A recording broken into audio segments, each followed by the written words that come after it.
澳門休閒又添新去處，南岸海濱綠廊2期2區今日起正式對公眾開放。休憩區面積達17000多平方米，沿海步道及單車徑長達600多米。園區打造多層次綠化景觀，漫步其中浪漫又舒適。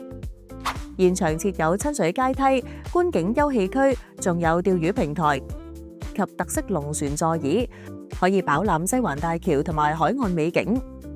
園內保留籃球場、羽毛球場及健身設施，新增棋台同埋綠化空間，滿足市民動靜皆宜嘅休閒需求。